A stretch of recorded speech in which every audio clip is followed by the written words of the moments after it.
하나님이 당신을 사랑하십니다. 나도 당신을 사랑합니다. 그렇게 인사하시죠. 저도 당신을 사랑합니다. 이렇게 인사했으면 좋겠어요. 인사하세요. 인사. 이제 얼굴을 활짝 펴시고요. 미소를 지으시고 인사합시다. 우리 옆에 다시 한번 인사합시다. 저도 당신을 사랑합니다.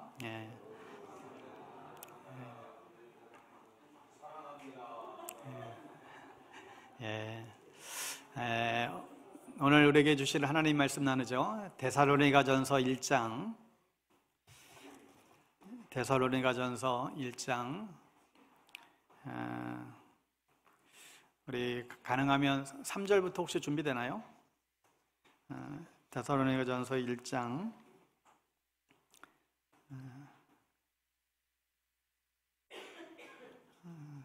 3절 혹시 준비돼요? 예, 우리 성경책 보시고 우리 3절부터 8절까지 보겠습니다. 3절부터 8절까지 우리 데살로니가전서 328면 우리 찾으셨으면 일어나셔서 데살로니가전서 1장 3절에서 8절 말씀 제가 먼저 교독하겠습니다. 너희의 믿음의 역사와 사랑의 수고와 우리 주 예수 그리스도에 대한 소망의 인내를 우리 하나님 아버지 앞에서 끊임없이 기억함이니 하나님의 사랑하심을 받은 형제들아 너희를 택하심을 아노라. 이는 우리 복음이 너희에게 말로만 이른 것이 아니라 또한 능력과 성령과 큰 확신으로 된 것임이라. 우리가 너희 가운데서 너희를 위하여 어떤 사람이 된 것은 너희가 아는 바와 같으니라. 또 너희는 많은 환난 가운데서 성령의 기쁨으로 말씀을 받아 우리와 주를 본받는 자가 되었으니 그러므로 너희가 마게도냐와 아가냐에 있는 모든 믿는 자의 본이 되었느니라. 주의 말씀이 너희에게로부터 마게도냐와 아가야에만 들릴 뿐 아니라 하나님을 향하는 너희 믿음의 소문이 각처에 퍼졌으므로 우리는 아무 말도 할 것이 없노라. 아멘.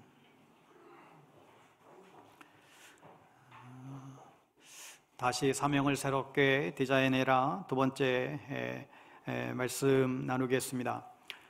오늘날 많은 사람들이 생각 없이 정신없이 급한 일에 정말 쫓기며 쫓기는 그런 삶을 살아가는 경우들이 이제 많은 것 같습니다.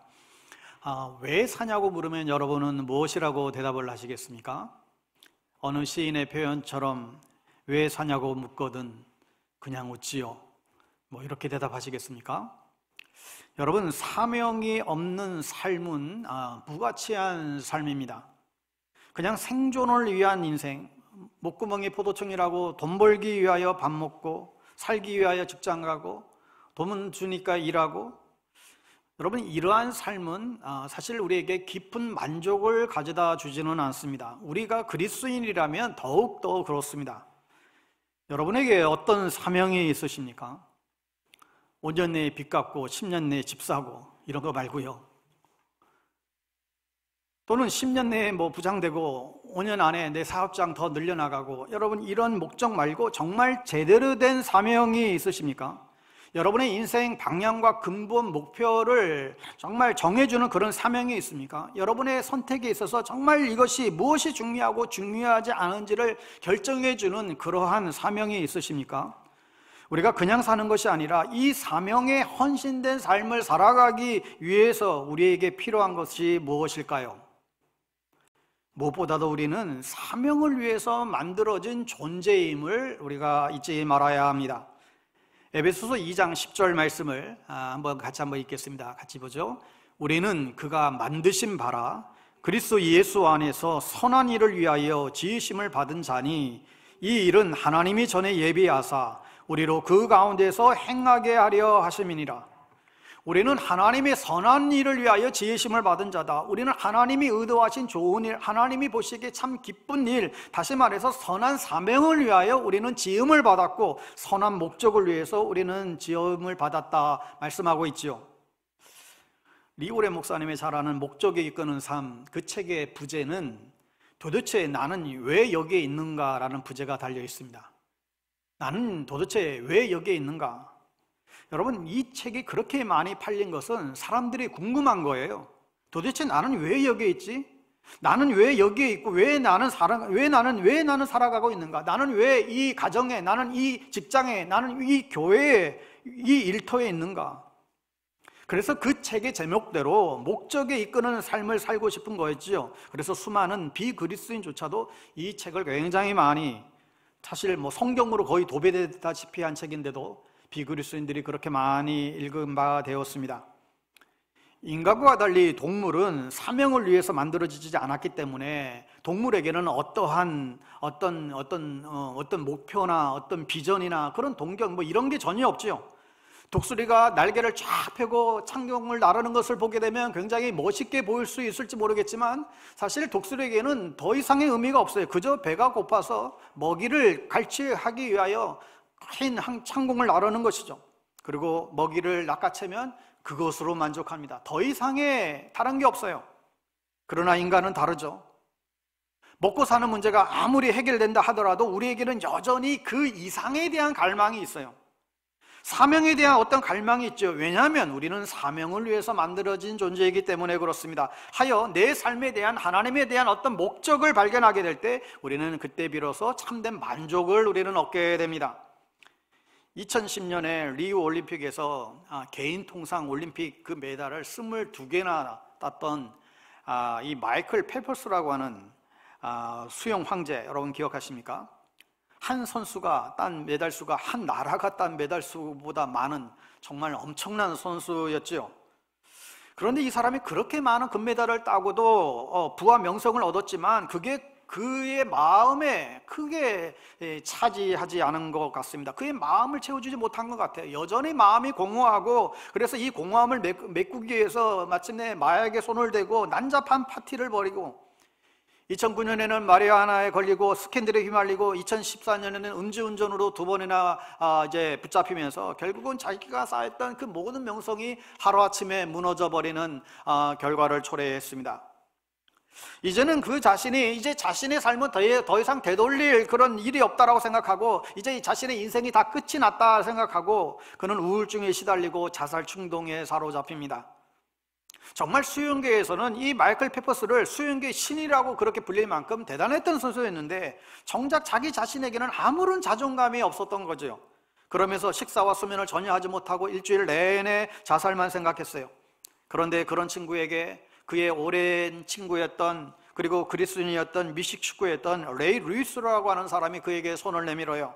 루이스가 펠퍼스에게 얘기합니다. 너 지금 포기하면 안 돼. 지금이야말로 네가 어떤 사람인 것을 너가 지금이야말로 정말 보여줄 때가 온 거야. 그러면서 그를 격려하기 시작했고 그 격려에 힘입어 이 마이클 펠퍼스가 재활센터에 이제 들어가죠. 그때 루이스가 바로 그 릭 오렌의 목적이 이끄는 삶을 책을 그에게 선물로 갖다 줘요. 그런데 이 책이 그 문자 그대로 자신의 삶을 완전히 바꾸는 책이 되고 맙니다. 그 책을 통해서 신앙을 갖게 되고 내가 어렴풋이 있었던 그 신앙을 다시 되찾게 되느라고 그가 고백을 하죠. 자기보다 더 큰 하나님이 계시고 그리고 삶의 진짜 목적이 있다는 것을 그가 비로소 알게 됐다는 거예요. 자신의 삶의 목적이 무엇인지를 다시금 깨닫게 된 이 펠퍼스는 진실로 그는 하나님을 다시금 믿게 됐고 재활에도 성공하고 9살 때 헤어졌다는 아버지를 만나 또 화해하기도 하고, 그는 수영선수로는 은퇴하였지만 그는 이제 하나님의 사람으로 자신을 향한 그런 하나님의 목적, 다시 새로운 인생 사명을 가지고 그는 재도약할 수가 있었습니다. 우리가 너무나 잘 아는 차인표 씨, 집사님이죠. 또 신혜라 그 집사님 부인, 컴패션 홍보대사로 열심히 이제 활동을 하는 거 잘 알잖아요. 그가 이런 말을 했어요. 내 직업은 배우지만 나의 사명은 꿈을 이룬 아이들을 섬기는 것이다. 그 사명이 그 가정의, 그 부부의 삶을 더욱더 의미 있고 풍요롭게 만들어 갔습니다. 사랑하는 여러분, 우리가 사명을 위해서 창조되었음을 우리가 인식하고 사명을 발견하고 내가 무엇을 위해서 존재하고 무엇을 위해서 살아야 될지 그 사명을 분명히 하고 사시는 여러분 될 수 있기를 바랍니다. 우리가 사명에 충실한 삶을 살게 되면 우리는 초점이 분명한 그런 삶을 살아가게 되고 쓸데없는 일에 시간 낭비하지 아니하고 더 많은 일에 기도하고 더 많이 깨어있게 될 것입니다.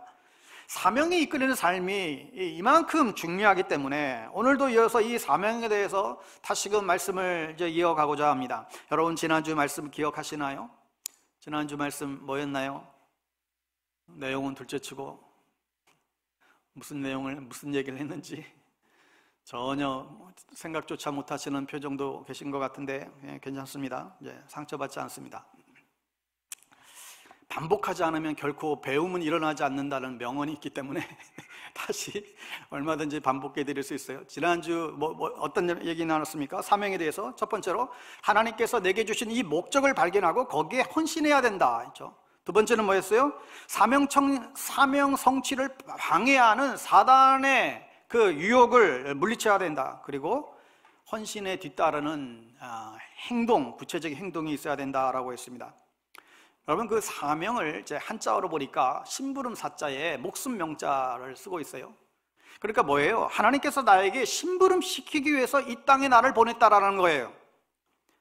칼리티라는 스위스 사상가가 이런 말을 남겼습니다. 인생 최고의 날은 자신의 사명을 깨달은 날이다.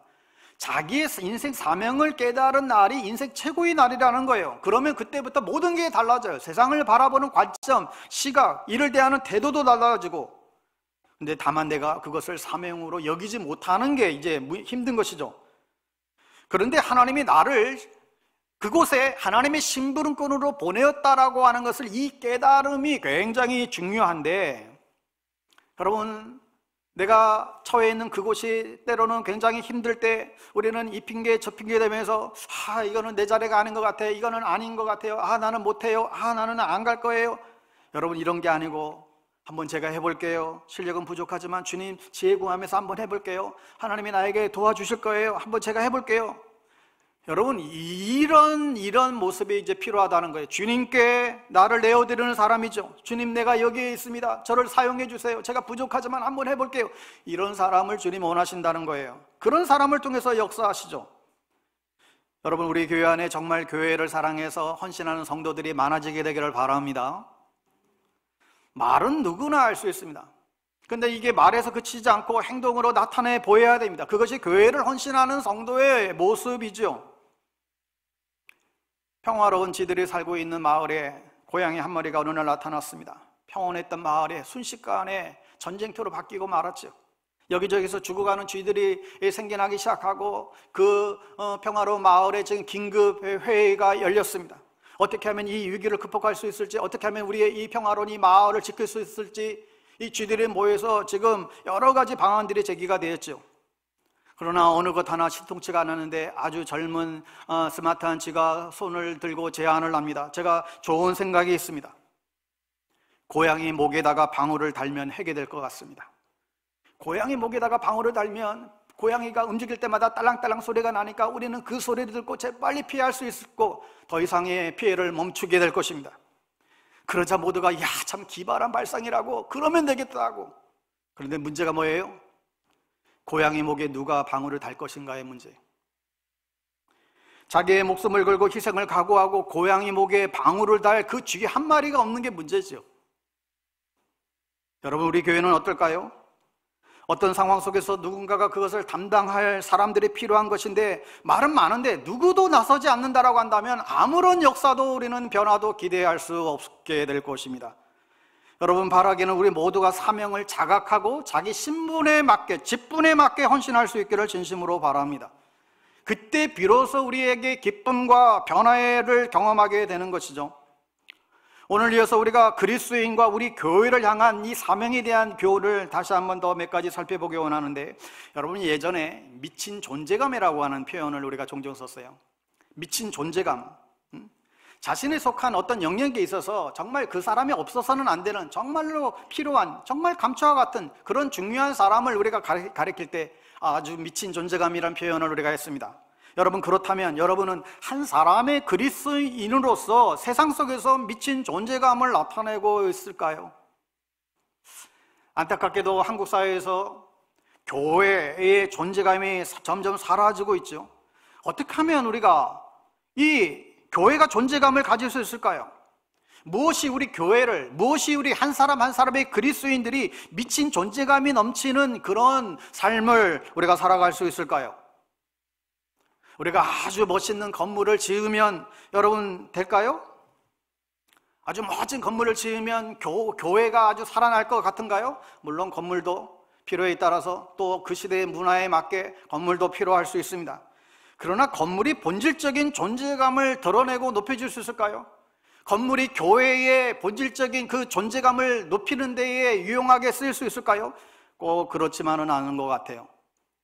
오늘날 많은 교회가 정말 많이 늘어나는 것 같아요. 자기 교회의 건물 없이 교회를 운영하는 교회들이 많아지고 있습니다.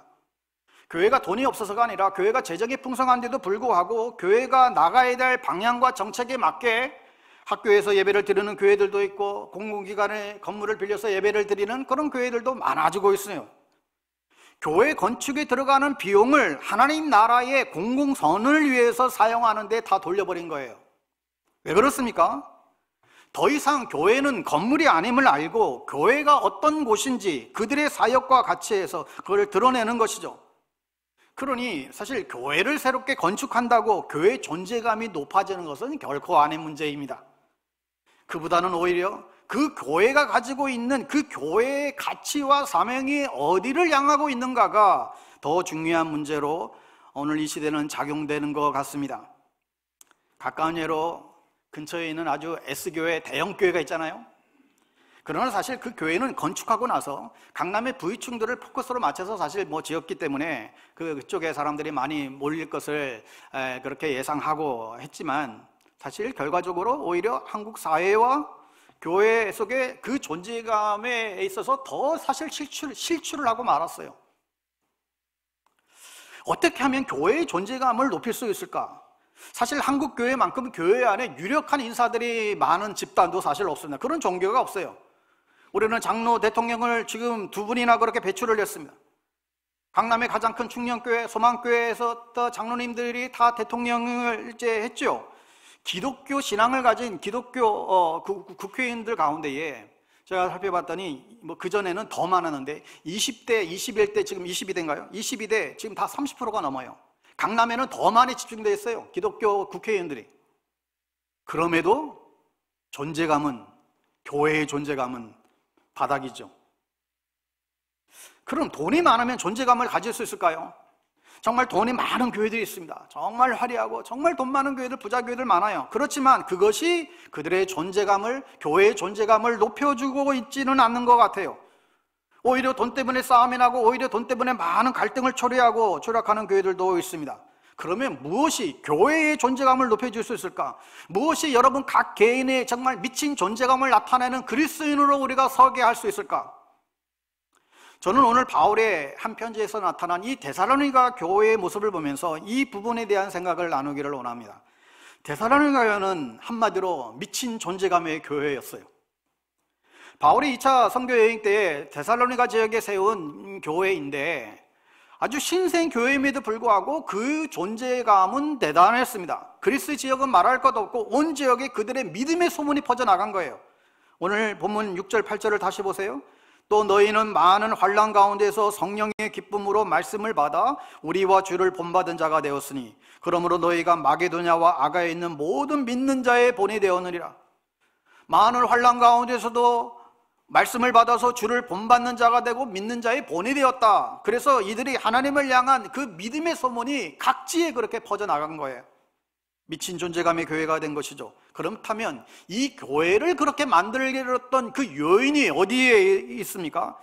오늘 3절에 보면 말씀 그 해답을 찾을 수가 있는데 제가 다시 한번 읽어드립니다. 너희의 믿음의 역사와 사랑의 수고와 우리 주 예수 그리스도에 대한 소망의 인내를 우리 하나님 아버지 앞에서 끊임없이 기억하매니. 바울은 그들의 믿음과 사랑과 소망을 언제나 기억하고 있다라고 오늘 말하고 있습니다. 데살로니가 교회가 미친 존재감이 있었던 것은 바로 그들에게 있었던 믿음과 소망과 사랑이었다라는 거예요. 그것이 아무것도 없던 이 신생 데살로니가 교회를 미친 존재감의 교회로 만든 것입니다. 여러분, 이 교회는 건물도 없었고 돈도 없었고 프로그램도 없었고 무슨 전략도 없었어요. 그렇다고 아주 훌륭한 영적인 지도자가 있었던 것도 아니에요. 믿음과 사랑과 소망, 그것이었습니다. 그것이 교회를 움직이게 했고 영향력을 끼치게 했고 존재감을 갖게 만들었던 거예요. 그것이 우리 개개인을 그리스도인답게 만들었다라는 것입니다. 자, 그렇다면 이 세 가지를 한번 살펴보겠습니다. 먼저 믿음이에요. 믿음. 여러분, 여기서 말하는 믿음은 단지 어떤 희망사항을 말하는 것이 아닙니다. 우리가 흔히 믿습니다 하잖아요. 믿습니다. 우리가 이런 표현을 우리가 기도할 때도 우리가 잘하게 되는데, 근데 사실 이것은 우리가 어떤 바라는, 우리가 어떤 기대하는 어떤 희망사항이 사실 여기에 많이 담겨질 때가 많죠. 그런데 성경에서 말하는 믿음은 그것이 아니에요. 성경에서 말하는 믿음, 그것은 그 믿음의 대상이 분명해져. 그 믿음의 대상, 바로 주 예수 그리스도에 대한 믿음이에요. 그러면 그 믿음의 내용이 뭐예요? 우리가 믿는다라고 할 때 그 믿음의 내용, 바로 복음이죠. 하나님의 아들 예수 그리스도께서 죄인인 나를 위하여 나를 대신해서 십자가에 달려 죽으시고 세상의 그 어떤 것도 해결할 수 없었던 나의 이 죄의 문제를 해결해 주셨고, 사흘 만에 부활하셔서 우리에게 영원한 죄를 용서하시고 나의 구주와 나의 주님이 되셨다. 이 복음의 내용이에요. 주님은 나보다도 나를 더 사랑하시고 나에게 은혜를 주시고 능력 주셔서 세상을 이길 수 있는 그런 그리스도인으로 살아가게 하는, 우리를 이 땅에서뿐만 아니라 저 천국에 이르기까지 우리를 인도하시는 분이 주님이시다. 여기에 대한 그 믿음인 것이죠. 여러분에게 이 믿음이 있으십니까? 여러분, 교회는 이런 믿음을 가진 사람들의 모임이죠. 다시 말해서 자신의 죄인임을 분명히 알고 예수님이 나의 구주시고 나의 주인 되심을 온 마음으로 믿는 사람을 우리는 그리스도인이라 그렇게 부르는 거죠. 단순히 교회에 나가는 사람이 그리스도인이 아닌 거예요. 그냥 함께 예배를 드린다고 우리가 그리스도인이라고 보는 것이 아닌 것이죠. 그냥 십자가 달려있는 그런 종교시설에 어쩌면 와 있는 경우들이 있습니다. 사실 믿음이 없는 사람은 없잖아요. 여러분, 어떤 모양이든지 사람들은 다 믿음이 있습니다. 무신론자들도 믿어요. 뭘 믿어요? 무신론자들은 신이 없다라는 것을 믿는 거죠. 그들은 신이 없음을 믿기 때문에 하나님이 살아계심을 거부하는 것이죠. 저는 아무리 신이 없다고 억지로 믿으려고 해보는데 이게 안 되더라고요. 신이 없을 거야, 믿지 말아야지. 억지로라도 이걸 신이 있음을 부정해 보려고 해도 그게 오히려 더 힘들어요. 무신론자들은 신이 있다는 게 안 믿어지니까 신이 없다고 믿는 것이죠. 미국의 어느 유명 방송에서 신이 존재하는가 예전에 아주 난상 토론을 벌였던 적이 있습니다. 그런데 그 첫 마디가, 거기 나온 한 게스트가 이렇게 한마디를 해요. 난 도대체 이해할 수가 없노라고. 나는 오늘도 이곳에 나오기 전에 하나님과 대화하고 나왔다 하고.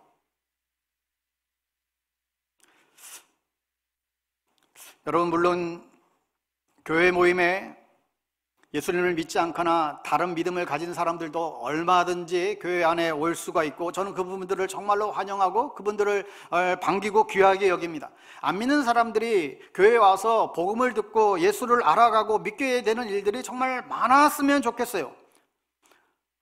그렇지만 그런 분들은 이제 예수를 믿기 시작하는 분들, 또 어떻게 보면 비그리스도인들, 또 이제 종교의 어떤 호기심을 가지고 교회 안에 들어온 사람들, 말 그대로 그분들은 이제 귀한 손님들이고, 교회의 면배는 예수 그리스도의 십자가와 복음을 분명히 믿는 사람들이에요. 그 사람들이 모여서 교회를 이루게 됩니다.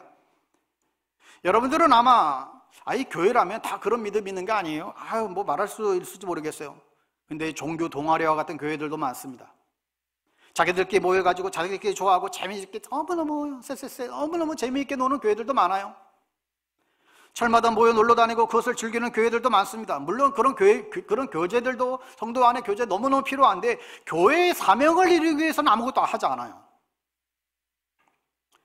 말로는 예수님을 믿는다 하지만 사실은 말뿐이고 예수님을 전혀 심각하게 생각하지 않는 교회들도 적지 않습니다. 예수님의 십자가보다는 돈을 더 믿고 자기 행위를 더 믿고 예수님의 의보다는 세상의 철학과 사상을, 세상 풍조에 휘둘리는 교회들이 많습니다. 제가 지방에 이사간 한 형제에게 교회를 몇 개 추천해 달라고 그렇게 해서 몇 교회를 그렇게 그래도 가려서 몇 교회를 추천해 줬어요. 그랬더니 두 번째 간 교회를 이 친구가 2주를 연속해서 가보더니 연락이 왔어요. 목사님, 여기 애들은 진짜로 믿는 것 같아요. 그래요. 여기 애들은 진짜로 믿는 것 같아요. 2주밖에 안 갔는데 거기서 예배드리고 교제하면서 그들이 예배드리는 모습을 보고 그들이 말하는 그런 행동들을 보고 그들의 태도를 보고 그들이 교제하는 어떤 것들을 보고 나서 2주도 지나고 나니까 전화 왔어요. 목사님, 여기 애들은 진짜로 믿는 것 같아요. 이 교회 다닐게요. 제가 아는 선배 목사님 교회라 소개했지만 배가 아프더라고요. 우리 교회는 어떤가? 우리에게 예수 그리스도에 대한 진정한 믿음이 있으십니까? 그런 믿음이 있다면 오늘 본문에서 말하는 것처럼 믿음이 행위로 드러나게 될 것입니다. 바울이 데살로니가 교회를 향하여 너희들에게 믿음의 행위가 있다라는 것을 이제 말하면서 내가 너희들의 믿음의 행위를 내가 언제나 너희를 기억하고 있노라고 얘기하고 있습니다. 그들의 믿음은 그들로 하여금 우상으로부터 떠나게 했고 하나님께 돌아오게 했습니다. 그 믿음이 뭔가 그의 삶의 변화를 만들었다는 거예요. 우리도 마찬가지예요. 여러분, 예수 그리스도에 대한 진정한 믿음이 우리에게 있다라고 한다면 그것이 우리를 진심으로 회개하게 하고 인생의 방향을 정하게 하고 우리를 무언가를 변화시킨다는 거죠. 돈이라고 하는 우상에서부터, 인간적인 사랑이라는 우상에서부터, 쾌락이라는 우상에서부터, 혹은 정치 혹은 어떤 이념의 우상에서부터, 자식이라고 하는 우상에서부터 우리를 돌이키게 하고 참 하나님을 우리는 바라보게 될 것입니다. 여러분, 교회가 주 예수 그리스도에 대한 분명한 진정한 믿음을 가지고 있으면 그 공동체는 마땅히 믿음의 행위가 나타날 수밖에 없고, 그러면 하나님의 백성으로서의 존재감이 높아질 것입니다. 일전에도 언급했던 교회인데, 경기도 화성에 있는 한 교회가 정말 지역사회를 위해서 열심히 정말 크지도 않은 교회지만 열심히 잘 섬기다가 교회가 어떤 이제 상황이 너무 여의치가 않아서 교회를 이전해야만 하는 그런 그 지점이 됐어요. 그래서 그렇게 결정을 다 내리고 이사 준비를 하고 있는데, 이 소식을 들은 그 지역에 믿지 않는 그 지역 주민의 대표 몇 사람이 찾아와서는 지금 우리가 이 교회가 이사 간다는 얘기를 얼핏 들었는데 이 교회가 이사 가지 않았으면 좋겠노라고, 우리 동네에 계속 머물러 줬으면 좋겠나라고, 이사 가지 말라고, 당신네 교회가 있어서 우리 마을이 너무너무 좋다고. 믿지 않는 자들이 와서 간곡하게 부탁하는 바람에 타 지역으로 이사 가지 않고 그 지역에서 계속해서 그 마을을 섬기는 교회로 발돋움하게 되었습니다. 여러분, 이런 교회야말로 미친 존재감이 있는 교회 아닐까요? 두 번째로 우리의 존재감을 드러내는 것은 그리스도에 대한 사랑에 있습니다. 나를 사랑하시고 나를 위하여 자기 목숨을 버리신 그 십자가의 주님을 전인격적으로 사랑하는 거예요. 여러분, 기독교는 종교가 아니라 관계라고 계속 말씀드렸죠. 기독교는 관계예요. 기독교는 본질적으로 관계예요. 하나님과 나와의 관계, 또 성도와 성도들과의 관계, 세상과 우리와의 그런 관계죠. 그 관계를 새롭게 만들어주는 것이 기독교이지 어떤 규율이나 어떤 교리나 어떤 사상이 아닙니다. 기독교는 어떻게 보면 하나님이 자기를 믿는 백성들을 사랑한다라고 말을 하고, 그 사랑을 받는 그 신민, 사랑을 받는 백성들이 또 그 신을 향하여 사랑한다고 고백하는, 아주 어떻게 보면 이 세상에서는 독특한 종교예요. 여러분, 세상의 모든 신들은 자기를 떠받고 자기를 지배하고 자기를 다 이렇게 그걸 원하지 자기가 섬기는 신은 없어요. 대부분의 경우에 사람들에게 신은 두려움의 대상이죠. 귀신, 잡신부터 시작해서 우리에게 두려움을 주고 우리를 장악하고 우리를 휘두르려고 하는 게 세상의 종교예요. 그런데 기독교는 하나님이 그 사람들에게 찾아가서 사랑한다고 말을 해요. 그리고 그 사랑의 관계로 사람들을 초청하고 있습니다. 여러분, 하나님은 우리가 예를 갖추고 하나님께 아주 공손하게 자기에게 대해주는 것, 여러분, 여기에 결코 만족하지 않습니다. 하나님은 우리가 주님을 뜨겁게 사랑해 주기를 원하세요. 여러분은 여러분의 자녀나 배우자가 그냥 나에게 아주 공손하게 아주 예의 있게 그렇게 대해주는데 여러분 만족할 수 있으십니까? 아무런 친밀함이 없고 정말 마음을 주지 않는, 그냥 곁으로는 그렇게 공손하게 예의를 갖추고 주고는 나를 잘 받들어, 여러분, 그런 관계에 있을 때 여러분 만족할 수 있겠어요? 여러분의 자녀나 여러분의 배우자가 여러분에게 그렇게 다가온다라고 한다면 정말 마음의 문을 열고 속에 있는 거 다 얘기하고 친밀하게 대해주고 미소 짓기를 원하고 앞에서 그냥 얼짱거려 주기를 원하고 사랑하기를 정말 말해주기를 원하고, 그게 관계죠. 우리 아이들에게 전화 통화를 할 때면 아내가 꼭 끝나기 전에 물어요. 아들 사랑해, 딸 사랑해. 근데 그리고 꼭 확인 사살을 하죠. 너는 그래요. 너도 해야지.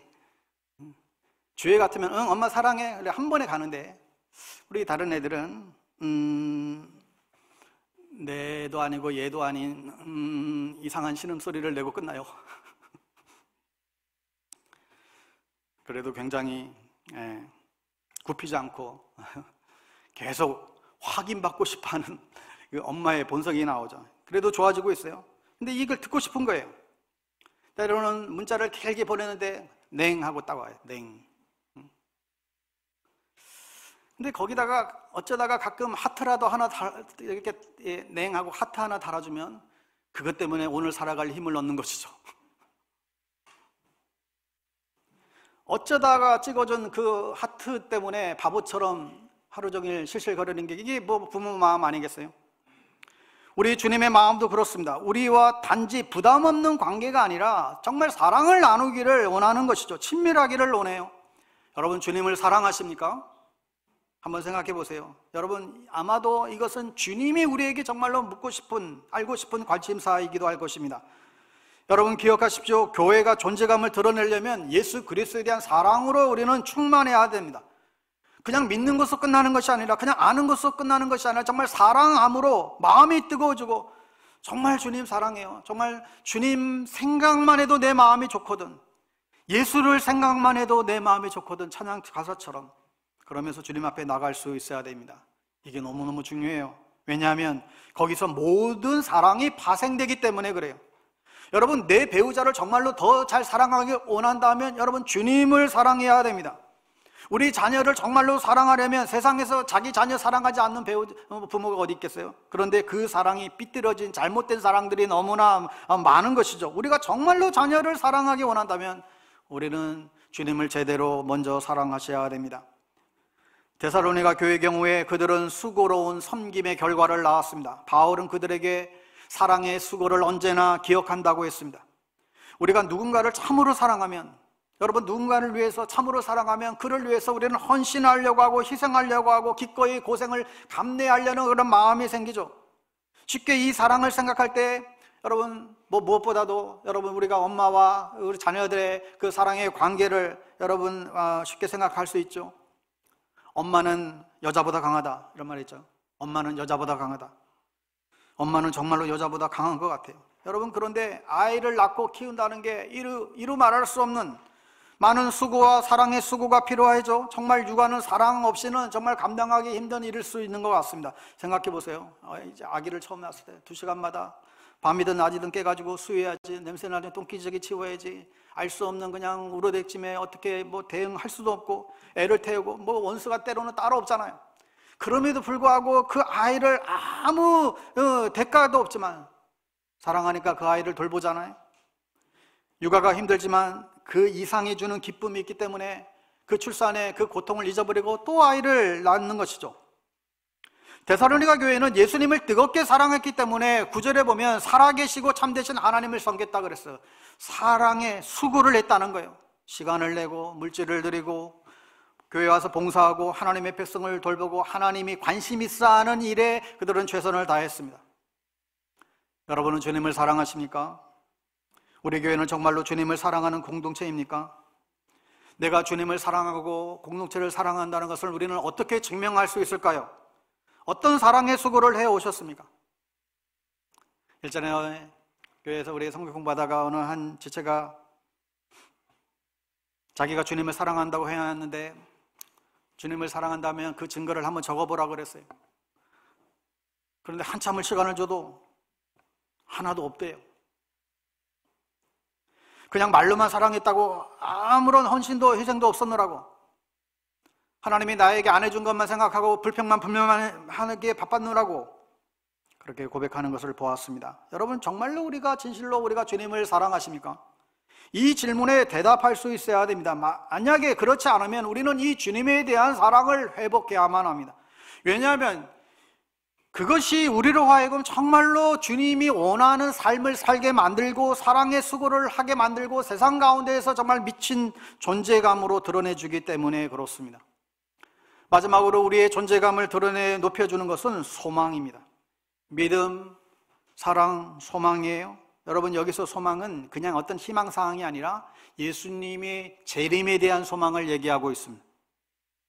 데살로니가전서 1장 10절 말씀 있지 않았지만 한번 볼게요. 1장 10절 같이 읽습니다. 또 죽은 자들 가운데서 다시 살리신 그의 아들이 하늘로부터 강림하실 것을 너희가 어떻게 기다리는지를 말하니 이는 장래의 노하심에서 우리를 건지시는 예수시니라. 그렇습니다. 여러분, 2000년 전에 예수님께서 우리를 구원하시기 위해서 종으로 이 땅 가운데 오셨던 예수님은 또다시 이 땅 가운데 재림하실 것이다. 영광스러운 왕으로 다시 오실 것이다. 여러분, 이것은 예수님이 오시기 전에 구약 성경에서부터 예수님의 초림과 재림까지 계속해서 강조하며 말씀해 주고 있습니다. 그때 우리는 죽지 않을 몸으로 부활할 것이고 우리의 구원이 마침내 우리는 완성을 이룰 것이고 다시는 죄와 사망과 그 죽음의 고통에서 더 이상 헤매지 않을 것이고 망가진 자연세계가 아니라 하나님의 그 창조, 완전한 회복된 창조세계를 우리는 누리게 될 것이고 이 땅에 천국이 온전히 임하게 될 것이고 우리는 영광스러운 주님과 영원토록 함께 왕노릇하며 살아가는 그날, 그 주님이 이 땅 가운데 재림하시는 그날, 바로 이것이 우리의 소망인 것입니다. 이 소망은 헛된 공상이 아니고 예수님이 부활로 확실하게 우리에게 보증을 산 소망이에요. 예수님이 부활하신 것이 확실하게, 여러분, 예수님이 다시 이 땅 가운데 재림하시는 것도 확실한 것입니다. 그것이 우리의 소망입니다. 기독교 신앙이 우리에게 줄 수 있는 가장 큰 선물이 바로 주님의, 예수님의 재림에 대한 소망이에요. 세상은 결코 줄 수 없는 것이죠. 모든 사람들이 언젠가는 직면하는 이 죽음이라고 하는 인생의 문제를 넘어서서 우리에게 소망을 줄 수 있는 것이, 여러분, 세상에 무엇이 있을까요? 한번 질문해 보세요. 이 세상이 우리에게 줄 수 있는 소망이 뭐가 있을까요?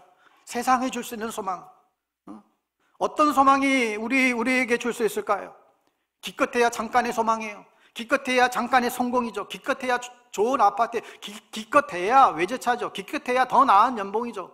기껏해야 자식 인류 대학 보내는 건가요? 그것을 넘어서는 어떤 소망을 여러분은 가지고 계십니다. 가지고 계신가요? 죽음을 넘어서도 흔들리지 않는 그런 소망을 여러분, 세상은 우리에게 전혀 제공해 주지 않습니다. 오직 예수님만이 우리에게 그런 소망을 주고 있죠. 죽음을 넘어서는, 이 세상을 넘어서는 어떤 소망? 바로 예수님의 재림에 대한 참된 산소망입니다. 그래서 우리는 이 소망 때문에 어떤 인생의 문제 가운데서도 우리는 승리할 수 있습니다. 바울은 우리에게 이 소망이 있기 때문에 우리를 인내하도록 도운다 말했습니다. 데살로니가 교회 성도들은 그 당시에 정말 이루 말할 수 없는 고통이 있었어요. 상상할 수 없을 정도 어려움에 처해 있었습니다. 경제적으로도 너무너무 어려웠어요. 그 당시 평균 수명이 40살이에요. 그만큼 어려웠다는 거예요. 많은 사람이 일찍 죽었어요. 열악한 환경이었습니다. 예수 믿는다고 핍박받고 쫓겨나고 그랬던 때였어요. 그럼에도 불구하고 예수님에 대한 소망이 있었기 때문에 그들은 견디고 그것을 돌파하고 넘어설 수 있었고 인내할 수 있었다는 거예요. 그런 상황 속에서도 그들은 웃으면서 그 상황을 돌파해 갔습니다. 여러분, 이 소망의 힘은요 정말 강력한 거예요. 이 소망, 우리가 다른 것은 없어도 살지만 소망이 없으면 사실 우리 그리스도인들에게는 살아갈 이유가 없죠. 국방부 시계는 돌아간다 했잖아요. 여러분, 군인들이 제대의 날을 소망하면서 그 날을 버티듯이 소망이 사람을 어떤 어려움 속에서도 인내하게 만드는 그런 힘을 우리에게 제공해 주곤 합니다. 나치 수용소에서 살아남은 유대인 빅터 플랭크는 이런 말을 했습니다. 체격이 좋고 체력이 좋은 사람이 살아남은 게 아니고 그 감옥에서 이유와 소망이 있는 사람들, 그런 사람들만 살아남았다.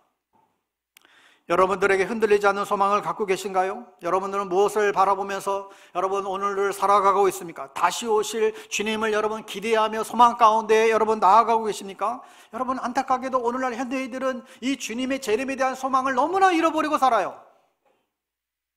너무 세상이 좋은 게 많으니까, 너무 세상이 누릴 게 너무나 많으니까 주님을 소망하지 않아요. 주님 다시 오실 것을 소망하지 않는 사람들이 어쩌면 더 많을지도 모르겠어요. 어떤 분은 주님, 제가 새 아파트 산 지 얼마 안 되는데 지금 오시면 안 됩니다. 이거 내가 누릴 거 다 누리고 나서 이제 좀 더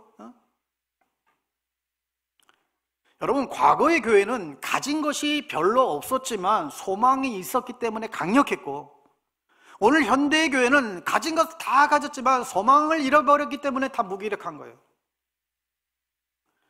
어려움을 잘 견디지도 못하고 세상에 쉽게 동화되어 버리고 세상에 어떤 영향력도 끼치지 못하고 세상을 변혁시키는 힘도 상실되고 말았어요. 사랑하는 여러분, 참된 소망을 회복하시기 바랍니다. 우리의 눈을 들어 미래를 바라보고 하늘을 올려다봅시다. 이 땅 가운데 약속하신 대로 다시 오실 그 재림의 예수님께 대한 소망과 기대감과 그런 비전을 달라고 여러분 기도합시다. 그럴 때 우리 인생의 어떤 고통과 문제 가운데서도 팍팍한 오늘날 현실을 살아가면서도 견디고 이겨낼 수 있을 것이고 용기를 가질 수 있을 것이고 이 세상에 참된 비전과 꿈을 우리는 제시할 수 있습니다. 믿음과 사랑과 소망이 우리를 탁월한 그리스도인으로, 탁월한 존재감이 있는 교회로 우리를 세워주게 됩니다. 미친 존재감의 교회는 사이즈나 돈이나 건물이나 프로그램으로 이루어지지 않습니다. 믿음과 사랑과 소망으로 충만한 교회 공동체가 그런 일을 감당하게 됩니다. 사랑하는 여러분, 우리가 이런 미친 존재감이 있는, 사명이 있는 교회가 되기 위하여 그림을 다시 그립시다. 교회에 대한 그림을 다시 그리자는 거예요. 교회에 대한 꿈을 다시 꾸자는 거예요. 교회에 대한 생각을 다시 새롭게 하자는 거예요. 하나님은 그런 교회와 그런 그리스도인들을 기대하고 계세요. 이 세상도 그런 교회와 그런 그리스도인들을 소망하고 있습니다. 우리 모두가 믿음과 사랑과 소망으로 충만해서 정말 변화된 삶을 살고 이 세상을 변화시켜 나가는 존재감 있는 우리 교회 될 수 있기를 주의 이름으로 축원합니다.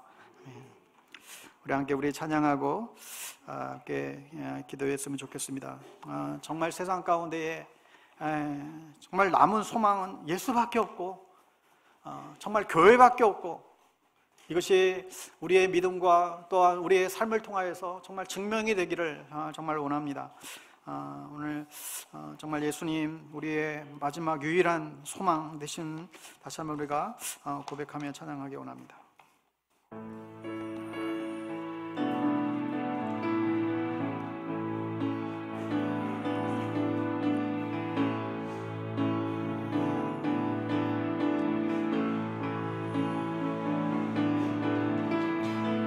예수 열방의 소망, 예수 우리의 위로자, 주는 온 땅의 영원한 소망.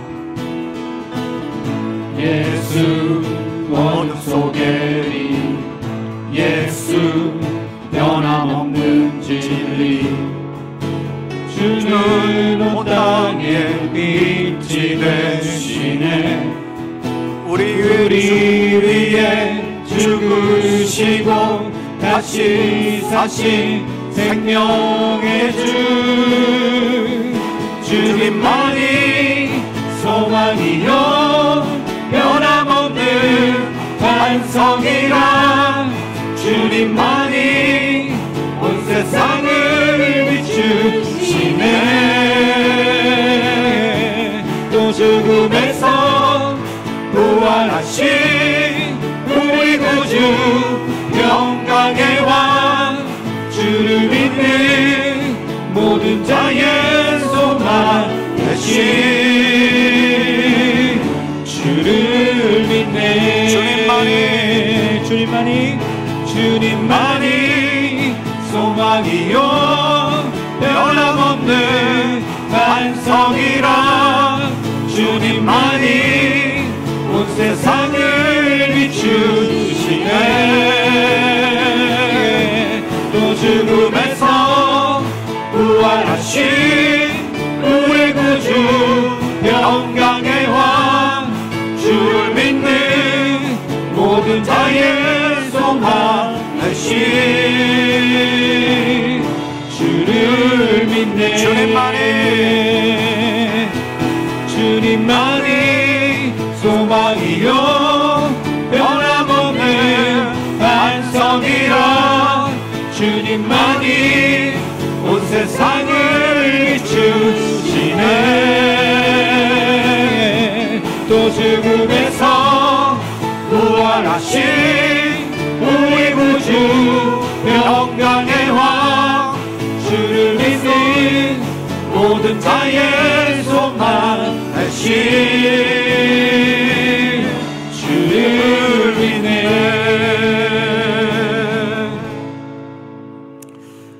오늘 말씀을 우리 다시 한번 좀 떠올려 봅시다.